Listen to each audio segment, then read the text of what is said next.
بسم اللہ الرحمن الرحیم۔ السلام علیکم۔ رات کا منظر تھا۔ آج اپنی بیوی سے بہت دور ایک فارم ہاؤس میں اپنی رات کو رنگین کرنے جا رہا تھا۔ میرا نام حشمت ملک ہے اور میرا تعلق ایک امیر کبیر گھرانے سے تھا۔ میری زندگی کی کوئی رات ایسی نہیں گزری جو کہ رنگین نہ ہو۔ پھر میری شادی ایک زمیندار کی بیٹی سے ہو گئی۔ زمیندار کی بیٹی میری حرکات سے واقف تھی۔ مجھے اس سے اگرچہ کوئی ڈر نہیں تھا، پر اس کے باپ کی مجھ پر بہت زیادہ توجہ رہتی تھی۔ سو میں نے اپنا گاؤں چھوڑا اور گاؤں سے ذرا دور ایک نشیبی علاقے میں ایک فارم ہاؤس خرید لیا۔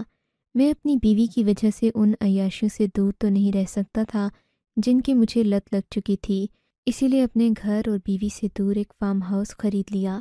اس فارم ہاؤس میں اپنی مرضی کا ہر کام کر سکتا تھا۔ میں نے اپنے ایک وفادار نوکر کمالی سے کہا کہ تم میرے فارم ہاؤس میں ہر رات شباب و کباب کا انتظام کرو گے۔ کہنے لگا، آپ بالکل فکر ہی نہ کریں، میں آپ کی ہر رات کو رنگین بناؤں گا۔ کمالی میرے گناہوں میں برابر کا شریک تھا۔ وہ جو بھی خوبصورت کلی دیکھتا اسے نوچ کر میرے دامن میں لا ڈالتا۔ آج تک میں کوئی 20 لڑکیوں کی عزت پامال کر چکا تھا، پر اس سب کے درمیان میں ایک وقفہ تب آیا جب میرے گھر میں دوسرے بچے کی پیدائش ہوئی۔ 15 سالہ بیٹی کے بعد جب میرا بیٹا پیدا ہوا تو خوشی کی انتہا نہ رہی۔ مجھے بیٹے کی شدید خواہش تھی، پر اپنی بیوی کے اثر رسوخ کی وجہ سے ساری زندگی میں دوسری شادی نہیں کر سکا۔ اللہ نے مجھے بیوی سے ہی ایک بیٹا بھی دے دیا۔ میں بہت خوش تھا۔ اس سلسلے میں اپنی بیوی کے پاس رہا۔ تقریباً 2-3 ہفتے میں اپنی بیوی کے پلو کے ساتھ بندھا بیٹھا رہا، کیونکہ یہ ہمارے گاؤں کی رسم تھی۔ اس کے بعد کاروبار کا بہانہ بنا کر فارم ہاؤس میں آ گیا۔ اس فارم ہاؤس میں میری ہر طرح کی عیاشی کا انتظام تھا۔ میں نے سوچا تھا آج کی رات بہت خوب ہوگی، کیونکہ کافی عرصے بعد میں یہاں آیا تھا۔ کمالی بھی کہہ رہا تھا، آج تو بہت کمال کی لڑکی لایا ہوں۔ یہ لڑکی اس قصبے کی حسین ترین لڑکی ہے۔ کمالی کی باتیں سن سن کر میرا دل گدگدا رہا تھا۔ میں اپنے پورے انتظام کے ساتھ اپنے فارم ہاؤس کے خاص کمرے میں پہنچا۔ وہاں پر ایک ڈری سہمی لڑکی بیٹھی مجھ سے اپنی زندگی لوٹانے کی منتظر تھی۔ میں نے دیکھا لڑکی واقعی بہت خوبصورت اور گوری چٹی تھی، نظریں جھکائے بیٹھی تھی۔ میں نے آہستگی سے اس کے چہرے کو ڈھانپ دیا۔ یہ میرا اصول تھا، کیونکہ میں شہر کا عزت دار زمیندار تھا اور یہ علاقہ میرے گاؤں سے زیادہ دور نہیں تھا۔ سو جو بھی لڑکی میرے پاس آتی اس کو یہ نہیں معلوم ہوتا تھا کہ وہ جا کس کے پاس رہی ہے۔ میں ہمیشہ لڑکی کے چہرے کو ڈھانپ دیتا۔ ایک تو مجھے عورتوں کا رونا دھونا نہیں پسند تھا، اور دوسرے میں نہیں چاہتا تھا کہ کوئی اگر مجھے باہر دیکھے تو پہچان لے کہ میں وہی شخص ہوں جو رات کے اندھیرے میں لوگوں کی بیٹیوں کی عزتیں پامال کرتا ہوں۔ سو میں لڑکی کا چہرہ ڈھانپ کر رکھتا کہ اگر کبھی وہ مجھے دن کے اجالے میں دیکھے بھی تو پہچان نہ سکے۔ میں نے آج بھی اس لڑکی کا چہرہ ڈھانپ دیا تھا۔ اس کے وجود سے ہلکی سسکیوں کی آواز آ رہی تھی، پر شاید اسے کمالی نے اچھی طرح سے پڑھا کر بھیجا تھا کہ مجھے رونے دھونے والی لڑکیاں نہیں پسند، اور یہ بھی کہ میں ان کا انجام کیا کرتا ہوں۔ میں اپنی لذتیں تو پوری کرتا، لیکن پھر بھی مجھے سکون نہیں آتا تھا۔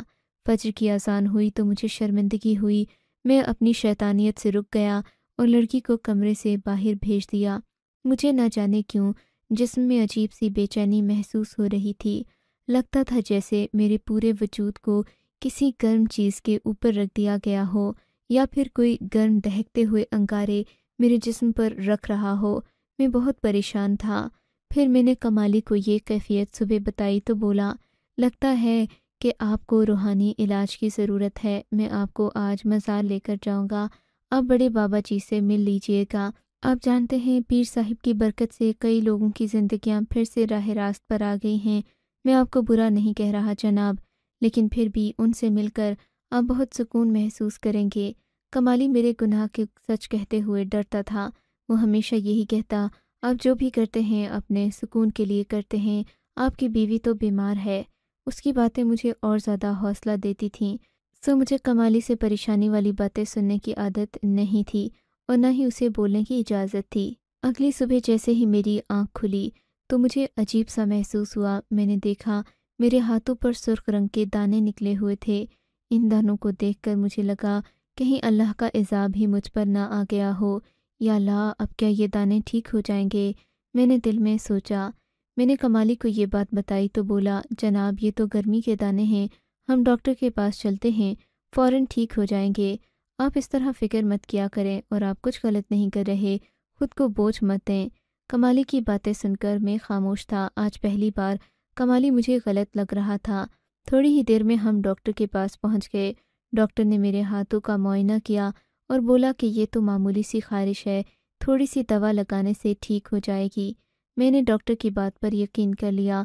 اس نے مجھے ایک کریم دی جس سے ان دانوں پر خود ہی آرام آنے لگا، مگر نہ جانے کیوں مجھے یہ دانے پھر بھی پریشان کر رہے تھے، اگرچہ یہ دانے تقریباً ٹھیک ہو چکے تھے۔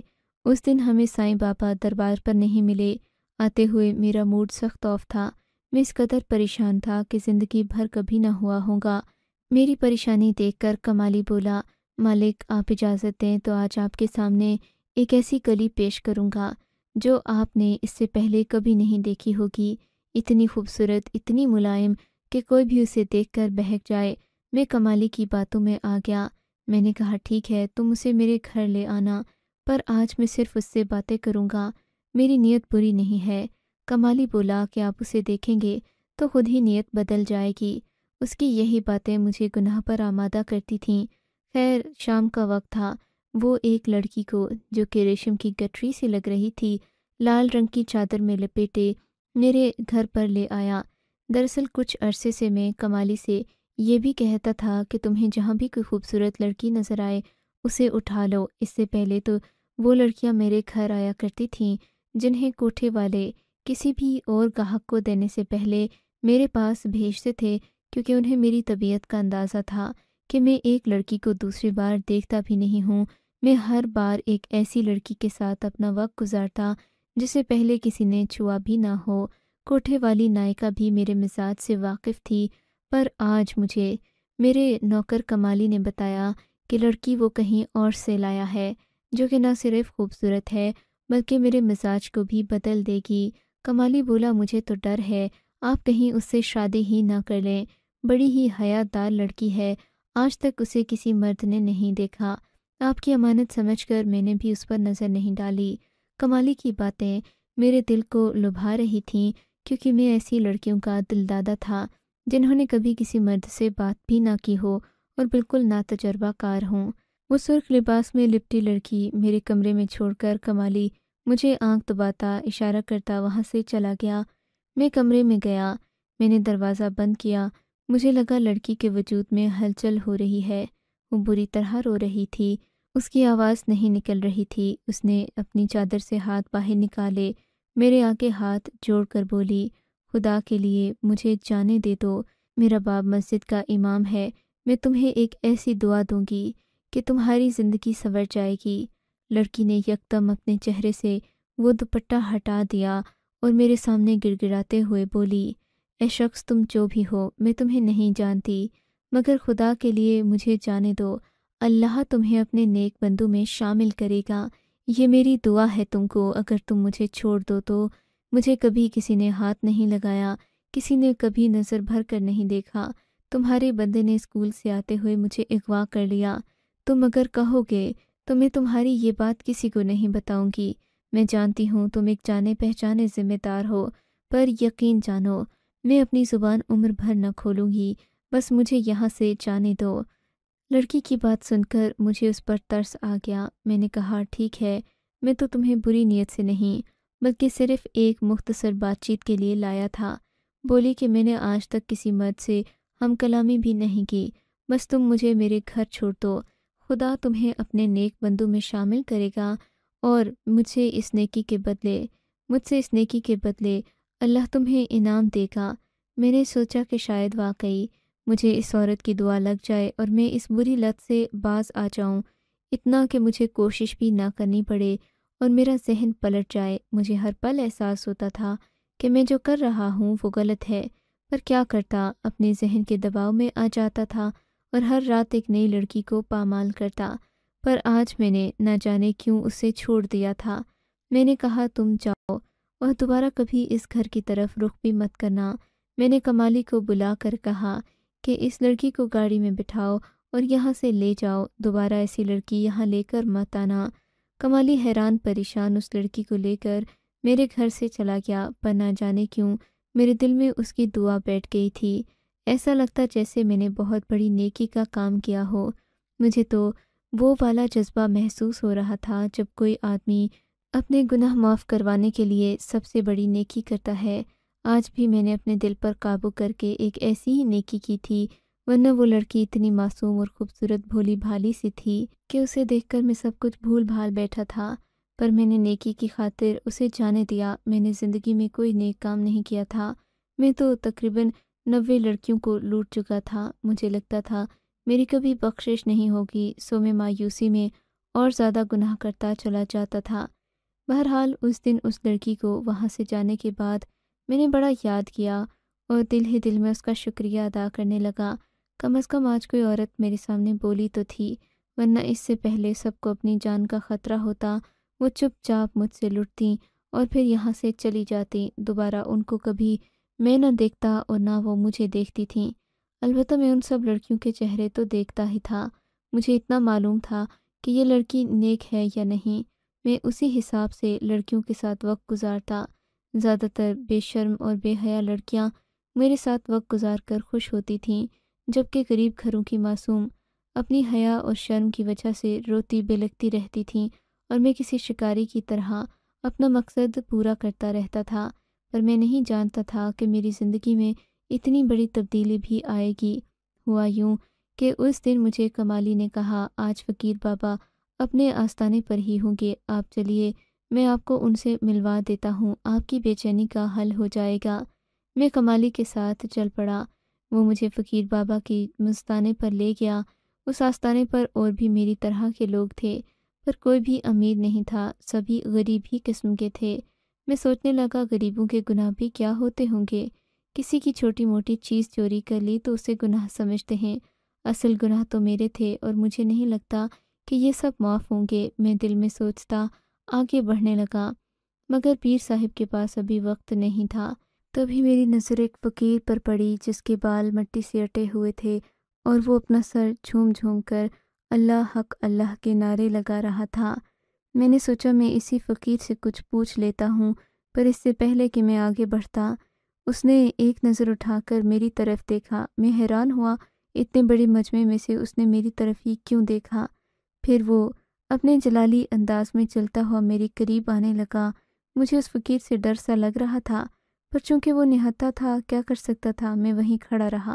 وہ میرے قریب آیا اور میری آنکھوں میں آنکھیں ڈال کر بولا، تم کیا جانو کہ تمہارے ساتھ کیا ہوتا ہے؟ آج رات کو جب تم جاؤ گے تو لڑکی کا چہرہ ضرور دیکھنا، لڑکی کا چہرہ ڈھانپ کر کچھ نہ کرنا۔ فقیر کی بات سن کر میرے تو پاؤں تلے سے زمین ہی کھسک گئی۔ میں نے سوچا کہ یہ فقیر میرے بارے میں ہر بات جانتا ہے، حالانکہ مسجد میں اور ہر جگہ پر میری شہرت بہت اچھی تھی۔ سب لوگ یہی جانتے تھے کہ میں ابا کی پڑھی لکھی اولاد ہوں، گاؤں کے لوگوں کے ساتھ کبھی بھی بدتمیزی یا ناانصافی نہیں کر سکتا۔ پر آج مجھے اس فقیر نے میری حقیقت، میرا آئینہ مجھے دکھا دیا تھا۔ میں پریشان ہو گیا، لگا کہ جیسے ساری دنیا میرا راز جان گئی ہے۔ پھر وہ فقیر ہنس کر بولا، جا آج اپنی عورت کا چہرہ دیکھ لینا، جا، اللہ تجھ سے خوش ہو، اللہ تیرے گناہ معاف کرے۔ مجھے سمجھ آ گئی تھی کہ یہ فقیر کوئی عام انسان نہیں ہے، بلکہ بہت پہنچا ہوا انسان ہے، ورنہ اس کے میرے معمولات کے بارے میں کیا معلوم۔ میں تو کمالی پر بھی شک نہیں کر سکتا تھا کہ کمالی نے بتایا ہو، کیونکہ یہ فقیر یہاں نیا لگ رہا تھا۔ جب ہم پچھلی بار اسی دربار پر آئے تھے تو یہاں کوئی بھی نہیں تھا، یہ فقیر تو بالکل نہ تھا، اور باقی آس پاس بیٹھے لوگ بھی کافی غمگین لگ رہے تھے، تو اس کا مطلب کہ یہ بھی نئے ہی پیر صاحب کے پاس آئے ہیں، یعنی یہ آدمی واقعی پہنچا ہوا تھا اور مجھے جانتا تھا، جبکہ میں اس کو نہیں جانتا تھا۔ میں نے سوچ لیا کہ آج رات جا کر ایسا ہی کروں گا، اس لڑکی کا گھونگھٹ ضرور اٹھاؤں گا جسے کمالی میرے پاس لے کر آئے گا۔ میں پیر صاحب سے کیا ملتا، مجھے تو باری ہی نہیں مل رہی تھی، سو میں بلے بغیر ہی گھر آ گیا۔ مجھ سے کمالی نے پوچھا کہ کیا حال ہے؟ میں نے کہا کیا حال ہونا تھا، پیر کے بھی نخرے ہیں بھائی، پیر صاحب سے پھر کبھی ملاقات ہوگی، ابھی چلتے ہیں۔ میں اور کمالی گھر واپس آ گئے۔ پھر کمالی بولا، صاحب آج تو آپ کی خدمت میں ایک ایسی چیز پیش کروں گا جو اس سے پہلے آپ نے کبھی نہیں دیکھی ہوگی۔ دیکھ کر آپ خوش بھی ہوں گے اور حیران بھی۔ مجھے کمالی نے ایک بار پھر پرجوش کر دیا تھا۔ وہ ایمان جو وہاں جانے سے تھوڑا بہت تازہ ہو گیا تھا، وہ بھی کمالی کی باتوں کی نظر ہو گیا۔ کمالی بولا لڑکی آپ کا دل خوش کر دے گی، پر اس نے پہلے سے نقاب کر رکھا ہے۔ میرے خیال میں یہ آپ کو اپنا چہرہ نہیں دکھائے گی۔ کمالی وہاں سے چلا گیا۔ مجھے اس فقیر کی بات یاد آنے لگی کہ آج جس عورت کو اپنے پاس لاؤ گے اس کے چہرے سے پردہ ہٹا کر ایک بار اس کو چہرہ دیکھ لینا۔ پر جیسے ہی میں نے لڑکی کا گھونگھٹ الٹا، میرے تو جیسے پاؤں تلے سے زمین نکل گئی، سر پر آسمان آ گرا۔ میں بری طرح چیخنے چلانے لگا۔ میں نے فوراً کمالی کو بلایا، اسے کہا کہ یہ تم نے کیا کیا ہے؟ میں تمہیں زندہ نہیں چھوڑوں گا، قبر میں گاڑ دوں گا۔ کیا تمہیں ذرا بھی شرم نہیں آئی کہ تم کسے اٹھا کر لائے ہو؟ ارے بدبخت حرام خور، یہ میری اپنی ہی بیٹی ہے۔ یہ کہہ کر میں نے کمالی کا سر دیوار پر دے مارا اور خون کا ایک فوارہ پھوٹ پڑا۔ میں بہت پریشان تھا، یہاں تک کہ میرے ماتھے پر پسینے چھوٹ رہے تھے۔ دل تھا کہ دہل رہا تھا۔ میں سمجھا نہیں تھا کہ میری بیٹی کو یہاں آنے کی کیا ضرورت پڑی تھی۔ میری آنکھوں سے آنسو نکل رہے تھے، مانے کے کان سے دھواں نکل رہا تھا۔ مجھے احساس ہوا کہ میں دنیا کا بدترین انسان ہوں، یہاں تک کہ میری بیٹی بھی میرے گناہ کا شکار ہوتے ہوتے بچی ہے۔ وہ تو بہت خوبصورت اور نیک روح تھی، میں ایسا سوچ بھی نہیں سکتا تھا۔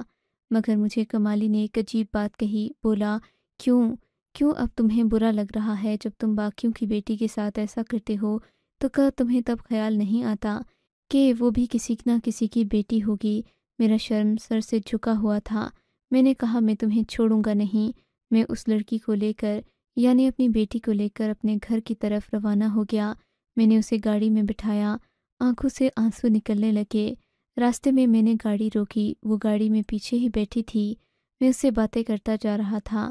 دیکھو بیٹا، ایسا کچھ بھی نہیں جیسا تم سوچ رہی ہو۔ میں باتیں کرتا پر اس کی طرف سے کوئی جواب نہیں آتا تھا۔ میں نے پیچھے مڑ کر دیکھا، میری حیرت کی انتہا نہ رہی۔ وہاں پر وہ لڑکی نہیں بیٹھی تھی، یعنی میری بیٹی وہاں نہیں تھی۔ میرا تو سر چکرانے لگا۔ میں فوراً پیچھے گیا، مگر فارم ہاؤس پر نہ ہی کمالی تھا، نہ ہی خون کا نشان، نہ کوئی اور چیز۔ یہ سب جیسے ایک لمحے میں ہوا تھا اور پھر کیسے ختم ہوا میں نہیں جانتا۔ وہاں سے میں واپس اپنے گھر گیا۔ میری بیٹی پرسکون نیند سو رہی تھی۔ دروازہ میری بیوی نے کھولا اور گھر میں کوئی ہلچل نہیں تھی۔ میں نے سب سے پوچھا کہ ماریا کہاں ہے؟ سب نے جواب دیا ماریا تو سوئی ہوئی ہے۔ مجھے یقین نہیں آ رہا تھا کہ میرے ساتھ کیا ہوا ہے۔ میں نے اللہ سے نماز پڑھ کر معافی مانگی، دعا کی اور ایک نئی زندگی شروع کرنے کا فیصلہ کیا۔ مگر اگلے دن فارم ہاؤس گیا، کمالی ملا، اس سے میں نے خوب پوچھ گچھ کی، بہت ڈانٹا ڈپٹا۔ وہ کہنے لگا صاحب آپ اللہ کی قسم لے لیں مجھ سے یا مسجد والے لوگوں سے پوچھ لیں، کل تو شب برات کا دن تھا اور میں مسجد میں رہا ہوں ساری رات، میں تو آپ کی طرف آیا بھی نہیں، آپ کو کوئی غلط فہمی ہوئی ہے۔ کمالی کی بات سن کر میرا دماغ چکرانے لگا، سمجھ نہ آیا کہ میرے ساتھ ہوا کیا ہے۔ میں اپنے دل میں بالکل بدل چکا تھا۔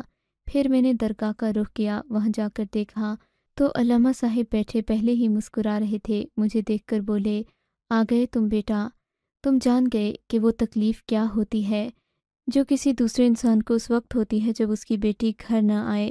میں علامہ صاحب کی باتیں سن کر دنگ رہ گیا۔ میں نے کہا آپ کو یہ سب کیسے پتا؟ بولے کہ یہ سب اللہ کے قرب کا نتیجہ ہے، لیکن فکر نہیں کرو، اب تم بھی اللہ کے نیک بندوں میں شامل ہو جاؤ گے۔ علامہ صاحب کی بات سن کر میں نے ایک ٹھنڈی آہ بھری، یقین نہیں آتا تھا کہ میں اپنے گناہوں سے چھٹکارا پا سکتا ہوں۔ پر اس واقعے کے بعد اللہ نے میری ایسی کایا پلٹی کہ میں 5 وقت کا نمازی بن گیا۔ میں نے زناکاریاں چھوڑ دیں، اپنی بیوی بچوں کو وقت دینے لگا۔ آج میں ایک مکمل نارمل زندگی گزار رہا ہوں۔ میری زندگی میں کوئی گناہ نہیں ہے، پر میں ایک بات کو ضرور اس سب کی وجہ سمجھتا ہوں، اور وہ تھی میری نیکی۔ جب میں نے اس لڑکی کے ساتھ نیکی کی تو اس نے مجھے دعا دی تھی، تو معلوم ہوا کہ ہدایت بھی نیکی اور دعا سے ہی ملتی ہے۔ خدا سب کو اپنے حفظ و امان میں رکھے۔ آپ کو اگر یہ کہانی اچھی لگی ہے تو اس ویڈیو کو لائک کیجیے اور اس طرح کی مزید کہانیاں سننے کے لیے ہمارے چینل کو ضرور سبسکرائب کیجیے۔ کہانی سننے کا شکریہ۔ آپ سے ملاقات ہوگی اگلی ویڈیو میں، تب تک کے لیے اللہ حافظ۔